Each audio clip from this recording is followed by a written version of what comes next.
Greetings, curious viewers. Tool Tips with Tommy here, and we're talking about jigsaws. This is my specially made jigsaw blade, which is ginormous. Actually makes it real easy to show off the jigsaw blades, the T-shank. So this is what they call a T-shank blade because it's got the little, you can see the T right here. And most of your jigsaw blades, the teeth point up because that's how it cuts. It cuts on the upstroke. I'll talk about it a little bit later here in a minute, but it cuts on the upstroke. And you have what they call orbiting action. So when you put on like your orbiting action on your jigsaw, it cuts on that upstroke and then it pulls it back and releases. But I'll talk about that in a little bit. But so I just wanted to show you what a full-sized, huge jigsaw blade looks like. That's it right there. That's my prop. So we'll set that down and we'll move on to the video. So here we go. We got okay, so I got my barrel grip jigsaw here, my 12-volt barrel grip, and I have my 18-volt top handle jigsaw. And they have, like I said, they do have orbiting action right here. So that's, you know, keep in mind, you think about jigsaws going up and down like that. That's your stroke. Orbiting action puts an orbit to the action. That's why it's called orbiting action. So it goes forward, makes that cut on that upstroke like I was showing you. All the teeth, they all point up. So it cuts on that upstroke and then it pulls it away from the material and releases those chips. So orbiting action, fully on, or you can turn it off. If you're cutting steel or something, you want to turn that off. Or if you're using a reverse cut blade, which I'll talk about here in a little bit. So one of the things I heard on the internet, which means it must be true, is that the jigsaw is the safest cutting tool in your shop. So table saws, circ saws, recip saws, routers, all your cutting tools, the jigsaw is the safest. So whether that's true or not, like I said, I heard it on the internet, so it must be true. So great for that person that's maybe just starting to get into woodworking or just wants a nice cutting tool around the house. I think a jigsaw is a great investment. Or if your kid's going off to college and you need to get him a couple of tools, so he can build his IKEA furniture and then cut it up. Jigsaw. Get him a jigsaw and a drill. But Bosch invented the jigsaw. That's why I like my Bosch jigsaws. I think they're the bee's knees. I think they're the ones that they're the best. The Festool Carvex I think it's the Carvex. That one's a pretty good jigsaw as well, but quite a bit more expensive than these right here. So like I said, love my jigsaw. I've used them. I've used my corded one a lot more than I have these. I just got these recently, probably this one in the last like 2 years, and I got this one probably about 5 months ago. So I haven't had as much chance to use these as I have my old corded jigsaws. But yeah, these ones are a lot easier because I don't have a cord on them, so I can show these off. But the nice thing about jigsaws is the versatility. You can cut almost anything with a jigsaw. You can cut, see this one right here, no teeth. This will cut air. These right here, these are designed for, this is a plexiglass. This is a kit with a bunch of nice plexiglass. This is a brand new blade kit. I just bought this one, so I haven't tried it. I don't have any plexiglass yet, but I just saw that and I was like, wow, they have blades for plexiglass. That's kind of cool. You've got carbide grit. This is one that I've had laying around here for a while. It's got an actual carbide grit on there, good for tile or things like that of that nature. This guy right here is a carbide tip. So each one of these teeth has a little carbide tip, just like your circ saw blades have carbide, a carbide circ saw blade. This has carbide teeth on there. So cement board, fiber board, it's going to last really long. That's a nice one. They are quite a bit more expensive. You're probably talking about 2, 3 times more. And then you've got like, standard. These are progressor. These are like a demo, what they call a demo blade. So good for wood with nails and such. If you're cutting up pallets or something like that, these ones are really good. The difference between these two, they're exactly the same other than the top. So one's a T345 and the other is a U345. So the T, of course, means T-shank, just like I was talking about, and U is what they call a universal shank. So a lot of the less expensive jigsaws will use, in fact, most of the jigsaws now will use either T or U shank because they just pinch it. So you just put the blade in there and it pinches it like that and holds it. Your pro saws, they actually utilize those T's on there, right? It goes up in the saw, it holds those on a shelf, and then it pushes down on the top right there, and it's a much better hold. It's a superior hold. So your more expensive jigsaws are probably not going to use the U shank. They're just going to use the T shank. And then your consumer saws are going to use both because they're just going to pinch it. So, but that's the only difference between these two. They're exactly the same with the exception of the T shank and the U shank. So when you go to buy jigsaw blades, if you have a professional jigsaw, you're probably better off getting a T shank. If you have a cheap jigsaw, you can get either one. How about that? So you got those. You have your real aggressive wood. So these, you can see these ones right here are much more aggressive tooth pattern.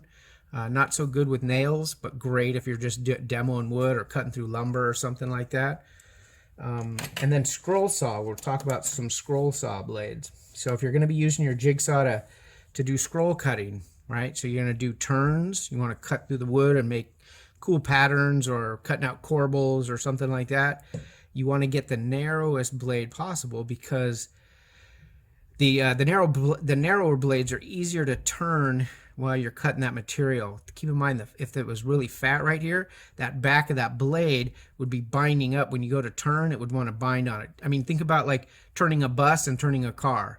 A bus is much harder to turn because it's so much longer, right? So this is a car, this is a bus. So much wider, it's going to be a lot harder to turn sharply. So, I mean, you can do a curved cut with this.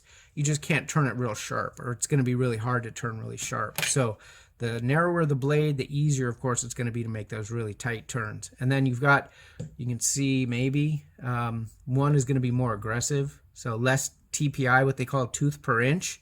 So this one with the green right here has got less tooth per inch, so it's going to cut a little faster, a little bit more aggressively.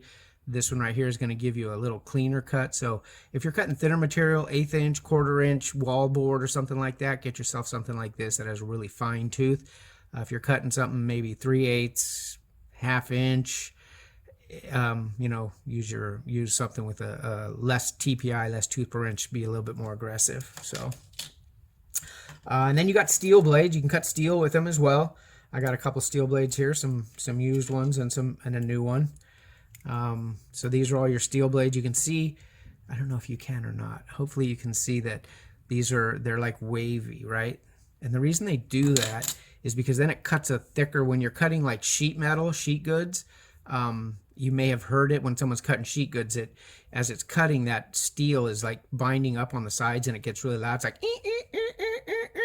so what this does, having that wavy area, it makes that cut, that curve cut, a little bit wider, so it doesn't, there's no resistance on the back of this, because the cut's a little bit wider than the actual width of the blade. You don't get any that noise on the back. So it cuts that kerf is just a little bit thicker than the blade. So they do that on just your steel cutting, because your wood doesn't make any noise when you cut it, basically, but your steel does get kind of noisy sometimes. So those sheet metal ones are they're designed with a little bit of wave to them, so that the kerf that they cut is a little bit wider. So you got those. And then the last thing I'm going to talk about is, I've been talking a lot about how the teeth are always cut on that upstroke. So you got your 101B right here. This is probably the most popular Bosch jigsaw blade. Let's see if I can, there it is, the 101B. This is probably the most popular, the T actually, not the U-shank. But I used to work at a couple cabinet shops when I was younger, and we used to buy these things by the boatload. They just, they're Swiss made, they make great cuts. They're just the right TPI for doing all your, your trim work and stuff. So really popular one, but you'll see that they're teeth pointing up, right? So cuts on that upstroke. Well, they also make, and like 90%, 95% of your blades are going to cut on that upstroke, but they do have a few, like this one right here, which is the, well, it's supposed to be the 101BR, but this is the U1BR, and that R means reverse cut. So you can see the teeth on that one. The teeth are pointing down. So this is what they call a reverse cut. So this cuts on the downstroke. Why would you want to cut on the downstroke? Maybe you have a material, a nice clean finish on the top, and you want a clean cut on the top. You don't really care about the blowout on the bottom.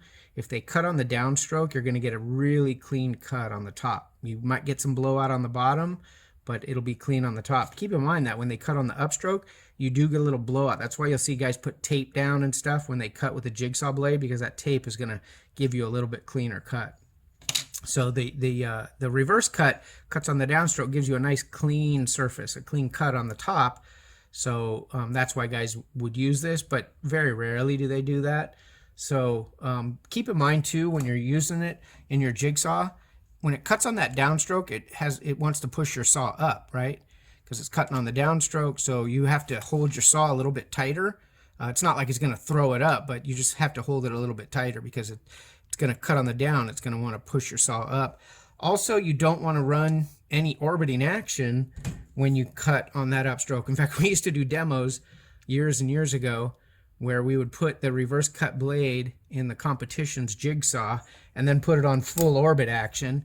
And then what it would do is the blade would go forward and then try to cut, because that's what it does in orbiting action, right? It goes forward to make the cut, and then it pulls it away from the material to release the chips. Well, if you've got your teeth here, look, I can do this and it doesn't hurt because the teeth are all pointing down, so it's not going to cut me. I can't do it the other way because I can cut myself. But it would go into the material, it would come up, it wouldn't cut, and then it would pull it away from the material and drop it. And it just made the saws work horrible because they were like, people would be like, how come this isn't cutting? Well, because you got a reverse tooth blade in your jigsaw and you have it on full orbit. So if you're going to cut with a reverse cut, you can't have your orbiting action on, otherwise it works really, really poorly. So that's it for jigsaw blades. I do have, in fact, I have a slow-mo video I think I'm going to put in here that kind of demonstrates that orbiting action, where it comes forward, and you'll see in the video when it comes down, it pulls the blade back, and then when it goes up, it pushes it forward. So it does that. So anyway, that is all. If you have any questions, of course, about jigsaws, let me know. That is all. Have a good day. Peace.